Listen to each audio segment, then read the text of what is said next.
নমস্কার বন্ধুরা, মধুমিতা হোম কিচেনের আরেকটি নতুন পর্বে আপনাদের সবাইকে স্বাগত। আজ আমি একটা স্ন্যাক্স রেসিপি নিয়ে চলে এসেছি। আর আওয়াজ শুনেই বুঝতে পারছেন যে কতটা মচমচে হবে।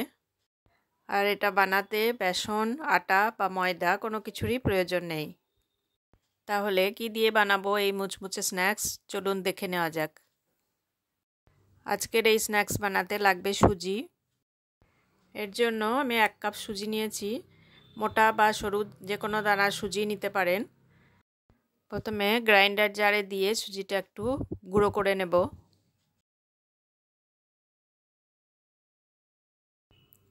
এবার হাফ চামচ লবণ, 1 চামচ তেল দিয়ে দিলাম।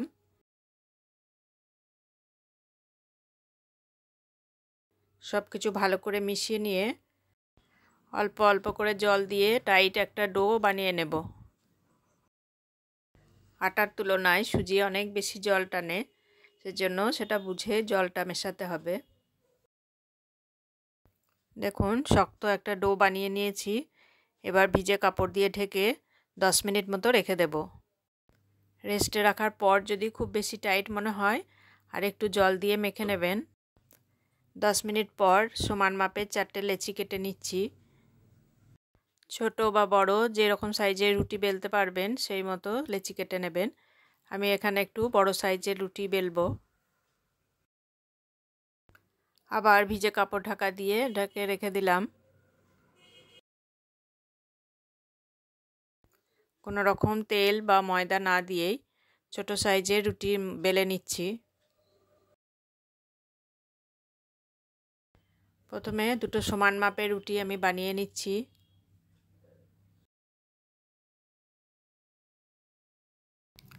এবার একটা রুটির ওপর আর একটা রুটি বসিয়ে বেলে নেব।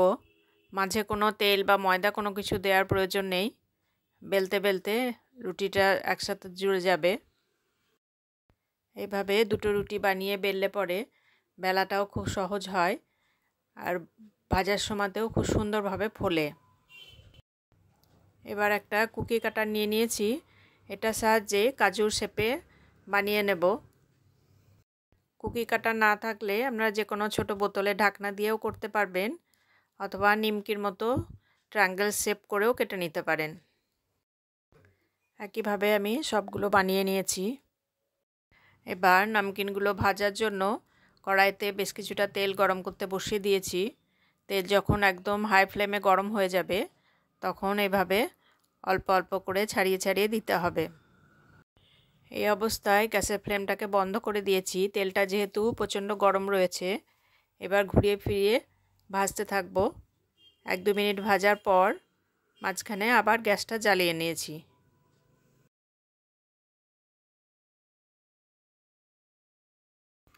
ফ্লেমটাকে মিডিয়াম টু লোতে রেখে ধীরে ধীরে এবার গোল্ডেন কালার আসা পর্যন্ত ভেজে নেব।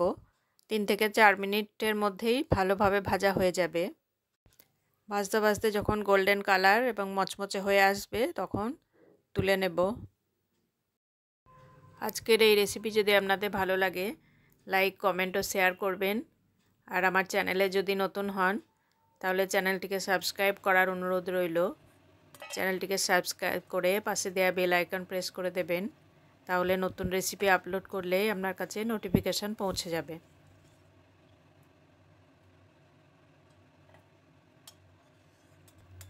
ভাজার সঙ্গে সঙ্গে গরম অবস্থাতেই সামান্য লবণ, কাশ্মীরি লঙ্কার গুঁড়ো আর চাট মশলা দিয়ে মিশিয়ে নেব। গরম অবস্থাতেই মেশালে পরে মশলাটা খুব ভালোভাবে গায়ে লাগবে।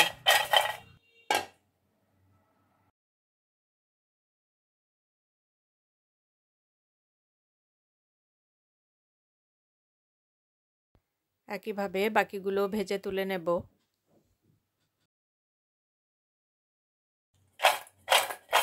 আওয়াজ শুনেই বুঝতে পারছেন যে কতটা মচমচে হয়েছে।